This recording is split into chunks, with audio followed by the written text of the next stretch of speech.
welcome to History Through Fiction, the podcast. I'm your host, Colin Mustful, and today I'm very excited to be joined by Katherine Reay, author of The English Masterpiece. Katherine, welcome.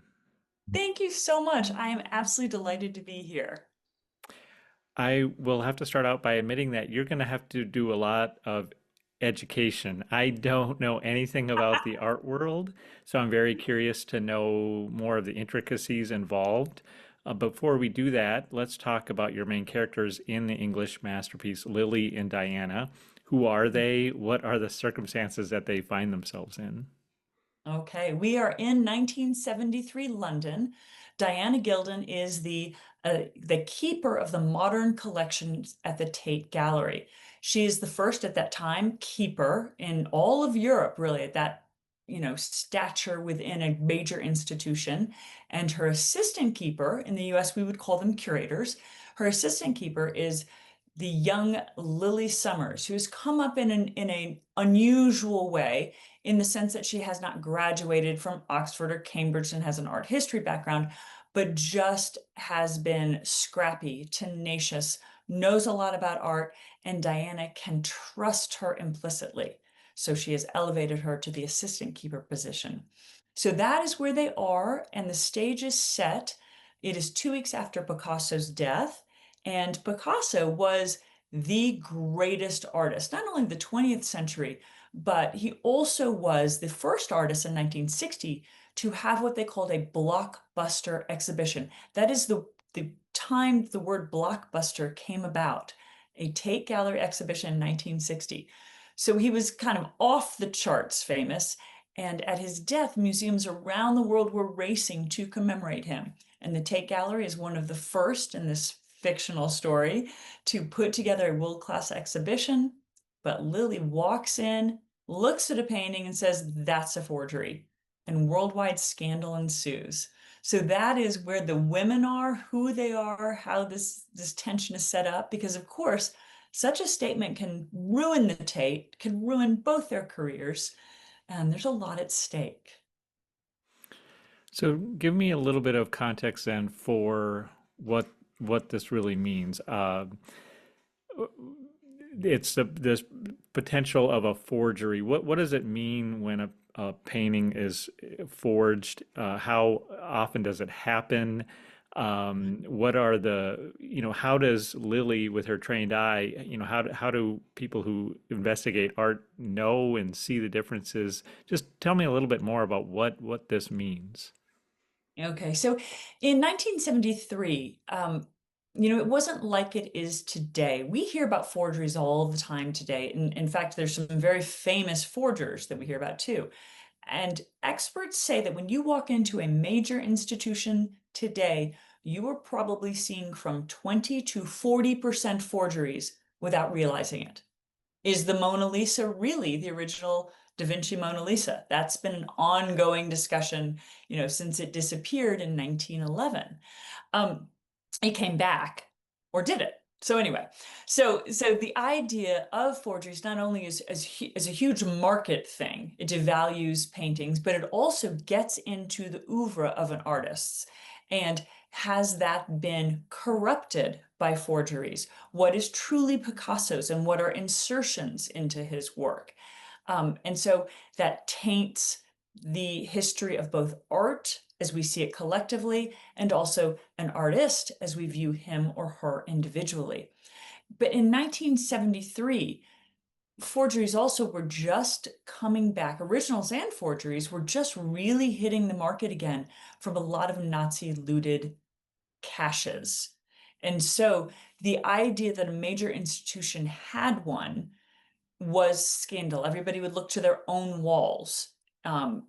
All these different museums would worry about their works, and were they somehow being duped by forgeries entering into their archives? And so it's absolutely an emotional problem. It's definitely a financial problem, but it's also an historical problem, because you cannot exactly say, "I know what I see." So in terms of a forger um, creating a piece of art, it is signing the artist's name. I could create a Picasso, what I think looks like a Picasso, and not sign his name. And it's not a forgery, it's an homage, or I think they call it a pastiche. But once I sign Picasso's name, once I forge his signature on it, that is a forgery. Now, if I was an expert, examiner, a police detective, an insurance art expert looking at that, there's several ways that I would determine if something was a forgery. At the glance, I would probably be so skilled in knowing how Picasso painted every stroke that I could look at and say, hey, these strokes are longer, or they're different, or the paint textures are different. And that would be just a visual analysis. However, I could also take the painting apart chemically, do lab analysis on the paints used, the canvas, how many paintings are underneath, take examine through the paint to what's underneath and see what's original, what's not. And that is actually how a couple real life forgers were discovered. Was the paint was examined, and it was not a composition that could have been possible or was available at the time of the original artist, which is really interesting. So your paint gets you. You've used a modern formulation when in, say, 1920, that didn't exist. So there are a lot of different ways to find a forgery, but there are also a lot of different ways. A really good forgery, as I said, can escape an expert's eye and still remain, in a museum on a wall. Well, that's really fascinating. I want to ask you a little bit more about that. Before I do, though, let's go back to the story. Always interested in the history behind the story. So you mentioned that Picasso passed away and that a lot of galleries had put on shows in homage. So I'm assuming the Tate did put on an homage at that time, a show. So how much of this I'm guessing your characters are fictional, but how much is based in reality and how much did you create a narrative around it? Definitely created a lot of narrative around reality. The Tate, as far as I know, did not do a 1973 Picasso show, but I chose the Tate because they were the gallery who did the huge 1960 blockbuster famous show. I figured that got them in the door. Also, the Tate did some really other fun things. When Picasso celebrated his 90th birthday, there was this just wonderful little scene where the Tate got 89 school children, and the director of the Tate all held doves. And then the press announced, or the director announced, okay, release your doves. And all the school children released these doves flying everywhere. And it was not only to wish Picasso a happy 90th, but it was in commemoration of his Child with a Dove painting. So they did fun things that honored Picasso. And I loved putting that true story in, but also sort of the aftermath to show the complexities within art. So while that was a lovely tribute to Picasso, it also upset emerging artists and other artists, saying that the Tate was paying too much attention to an established artist and not enough attention to both British artists and emerging artists, that they were just sort of pandering to the old guard. So, there's always two sides to things. And so there are a lot of those true stories within there. But that particular exhibition and the characters of Lily and Diana are absolutely fictional. So yeah, I've shown my ignorance here. I don't know much about the art world, but it does sounds very fascinating, and I'm curious to know, well, two things. One, when I interview historical novelists, it's clear that they do not just research into the documents, into reading primary sources, but actually going in the field and doing all this hands-on research.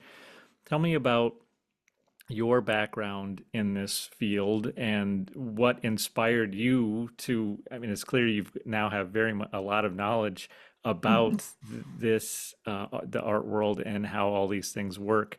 What inspired you to get involved? What's your background in it? And just how did you accomplish all of it?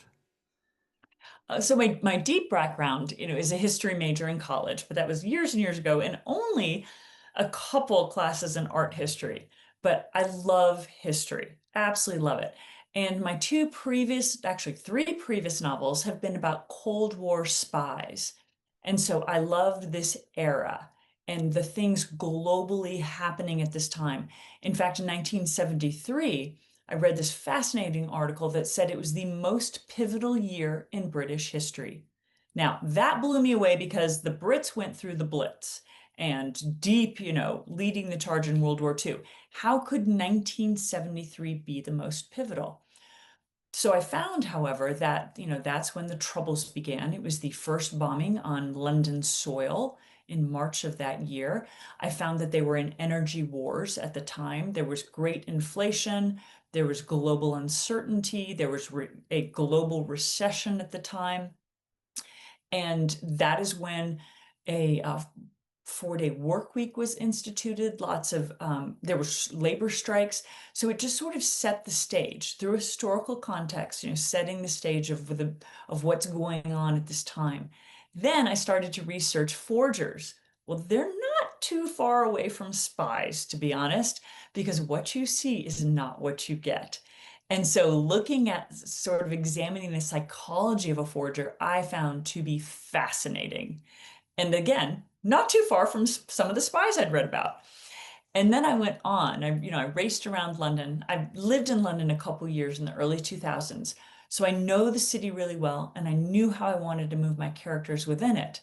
But when I visited for this book specifically, I spent a lot of time in the Tate Gallery, in its archives, learning about the exhibitions that it did host during those years. And then I also got to interview the chairman of one of the insurance companies that's part of the Lloyd Syndicate. Because when you have a forgery, you're going to have an art insurance investigation because that's big money for those insurance companies. And so that's an aspect of the story too. And one fascinating thing I learned was that um, art insurance at that time in 1973 didn't exist per se. It was classified as marine cargo. So this sort of explosion of art insurance and valuations, that kind of thing happened in the 1980s when money moved back into the market and people wanted places to park their wealth.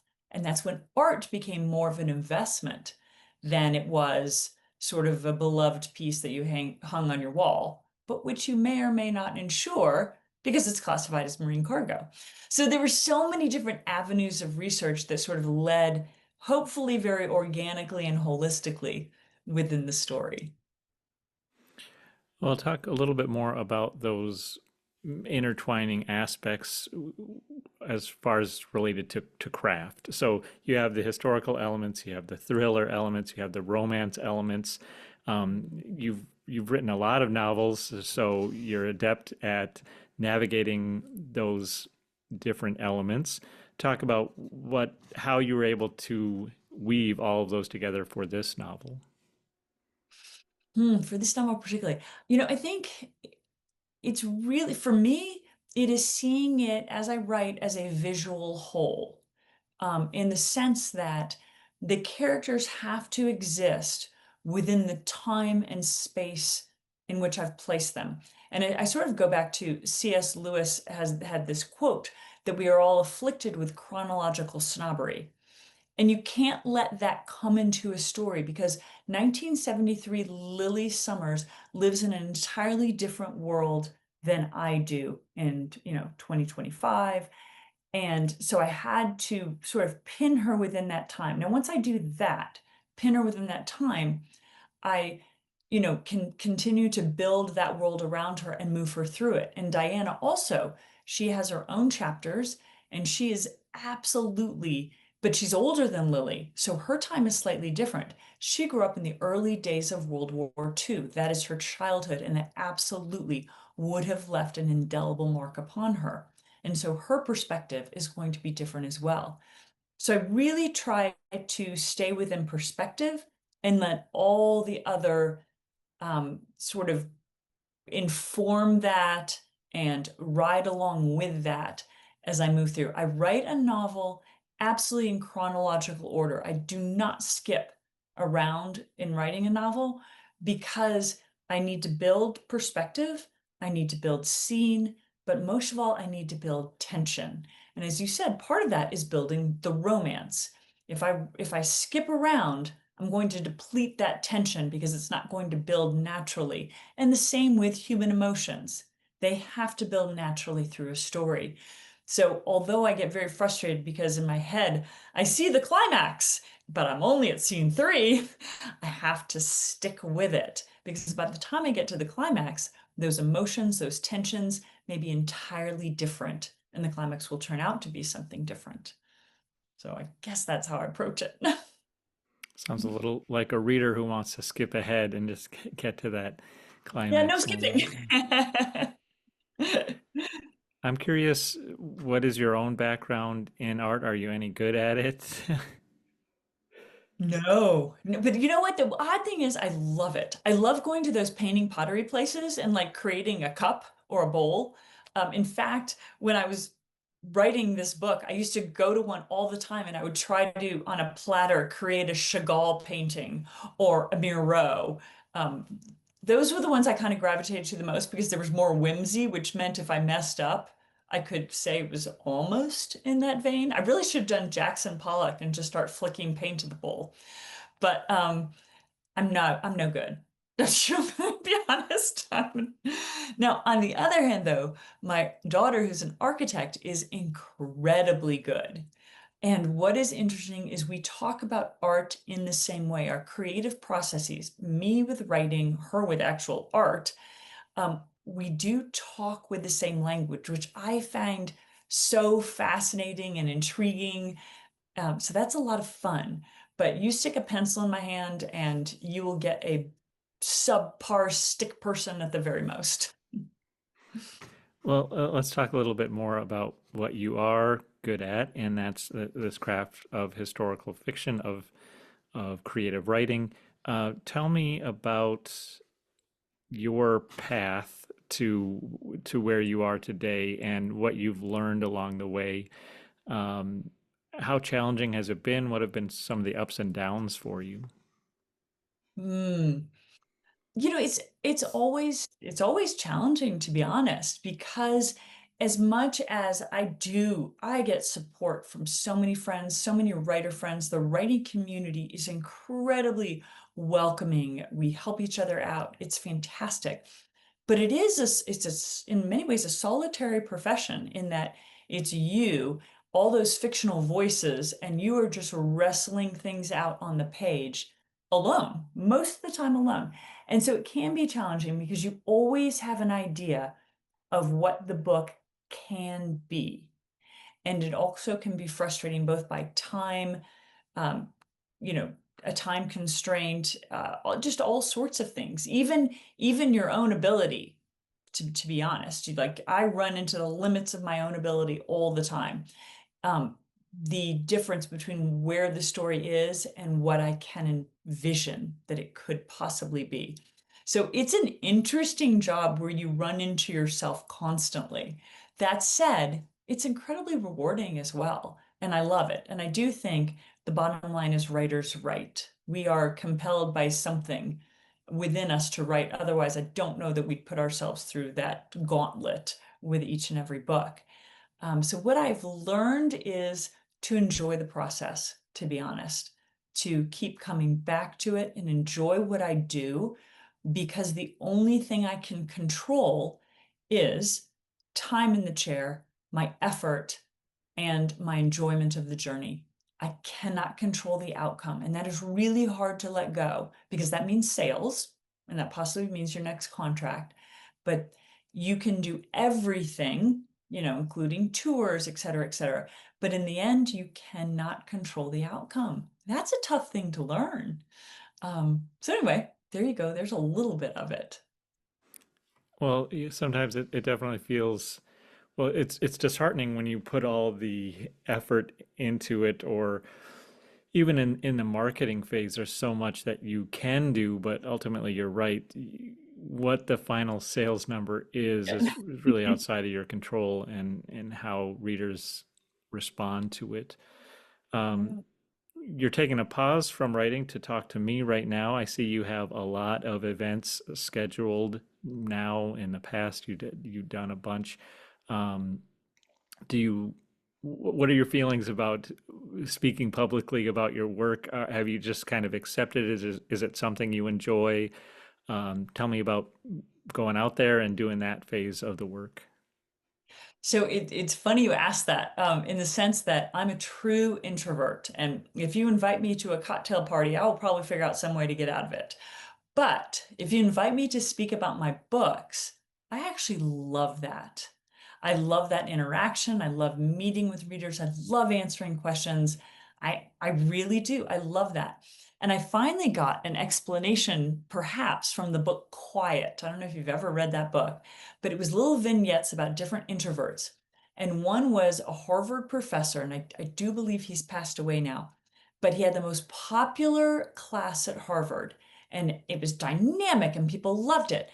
And afterwards, he couldn't talk to anybody. He had to go walk alone, have lunch alone. He couldn't have after office hours because he had spent all of his energy in that apparent extroversion, but it's not put on. It's because he believed in it. We look like an extrovert in that moment. And so I digress and tell you that story because that's part of what happens to me when I give book talks is I love that moment. I love that connection with people. I'm exhausted afterwards. Like I need to be all by myself a little bit. But it's something I've discovered about myself that is to me that's true connection in that we're all talking about something we love, whether it be art, spies, history, books, what people in the audience have read. It's just a conversation. And so I find those very dynamic and interesting. So that part of my job, I really do like. Now, keeping up on social media, I'm terrible about. I'm a horrible graphics creator. It's all me out there, but I come off probably more dorky than well, no, I'm probably pretty dorky. But anyway, that's a little harder for me. Oh, yeah, well, that reminds me of my own experience as I'm an introvert, and yeah, I can do it. I can get out there and talk about my work or whatever it might be, but I cannot wait to go and be alone. Usually it's hiking out in the mountains or something. Yeah, I understand that. I really do. It takes it out of us. We have to recharge, and we introverts recharge alone. It doesn't mean we're shy and we shun things and we don't talk to people, etc. But that's where we recharge. We recharge alone. Well, I see you do have some social media engagement with the What the Dickens Book Club and the 10-minute book talk. Can you tell me about what those are and how people can find them? Okay, so they're so fun. So the What the Dickens Book Club is on Facebook, and it is a group, and there are about 3,000 people in it, which is amazing. Two other writers and I, Sarah Ladd and Christy Cambron, we have run that group since probably 2016, so maybe a decade, and we only read classics, which, by the way, is really good because it gets us out of a little bit of trouble with, friends. you know so but anyway, we only read classics, and that is people have really resonated with that, taking that moment to read. And it can be a children's classic too. Anne of Green Gables has come up a couple times over the decade. So we meet once a month. We read one book a month, and it's just an online discussion, very low key. The 10-minute book talk, on the other hand, I also run with two other authors, Rachel Linden and Marie Bostwick, and that is a once a week interview with another author.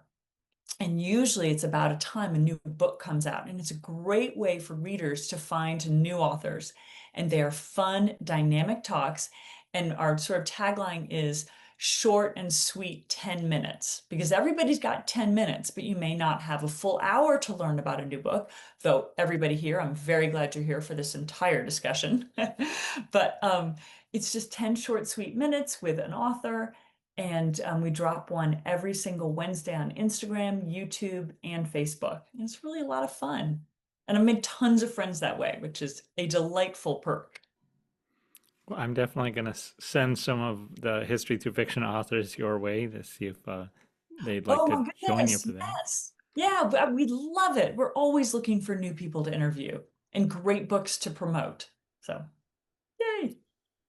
I read in your bio that when we talked briefly about running before the interview started, you're a runner. Do you run Yeah. competitively or? Okay, so I'm not a runner anymore, which is sort of sad. I keep flirting with starting again. Up until 2014, I probably ran up 20 to 30 half marathons, but only two marathons. I think the half marathon is the perfect distance. But in 2014, unfortunately, I hurt my back pretty badly training for the New York Marathon, but I didn't stop. I kept training, I ran it, and then I had pretty much a numb leg for 2 years. And so I had to let my back heal. And I've flirted with going back to running, but now I live in Montana and there are mountains all around me. And so I hike, just like you said you love to do.